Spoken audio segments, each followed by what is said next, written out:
Judy Walker. I stared at the name on the board and the picture from happier days. Once she was a person with hopes and dreams. Now she was just another victim. The magician. Named because his victims disappeared into thin air. No witnesses, no video, no clues. Just gone, as if they'd never been. In today's surveillance-filled world, that shouldn't be possible. But she was the 19th victim. And we had nothing.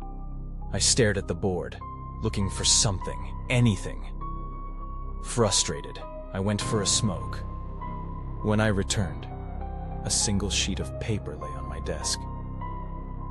Judy Walker sat on her sofa, reading a book. She turned the page. There was a knock on the door. And she was gone. I looked around. There was no one. It was after hours. The station was locked and I was alone. Who left this? The next morning I asked my partner, but he hadn't seen the paper before, nor had anyone else. I went down to evidence lockup and looked through the files. I found a piece of paper in the file for victim number 14. It was blank, but as I stared, words appeared. Walking home, John Mixon heard a scream from a back alley. Going to help, he entered the alley and disappeared. Where were these words coming from? What was happening? The lab examined it. No invisible ink, no chemicals, just normal paper. But nothing here was normal. I pulled the evidence files for the other victims. Each contained a sheet of paper, blank until words appeared before my eyes. Amanda Stevenson left work after a long week, walked into the elevator and was gone. Thomas Moore exited his car, stepped into the road, and was no more. Disappeared. Vanished. Faded away. What the hell was this?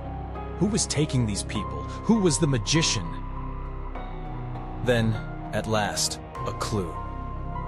The dark web. An address. Desperate, I went. I arrived at a large brownstone. "Come in, detective!" I looked around. No cameras. How did he see me? This felt wrong.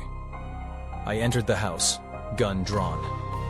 Inside, I saw a middle-aged man at a desk facing a manual typewriter. "I assure you there's no need for weapons, detective." I stared at him. "Who are you?" He chuckled. "I'm called many things, but I believe you call me the magician." I raised my gun. "All right, you're coming with me." He began typing, and my head spun like the world was off balance. For a moment, I thought I saw an insect's head and 2 extra arms. Then words appeared before me, written on the air. Detective Morrison pointed his gun at the suspect. "What the hell? What the hell?" he thought. Impossible. But the words continued appearing, floating in midair. Confused, he began to feel a strange sensation, like his body was disintegrating. What was that feeling? My gun fell from my now see-through hand. No! And he was gone.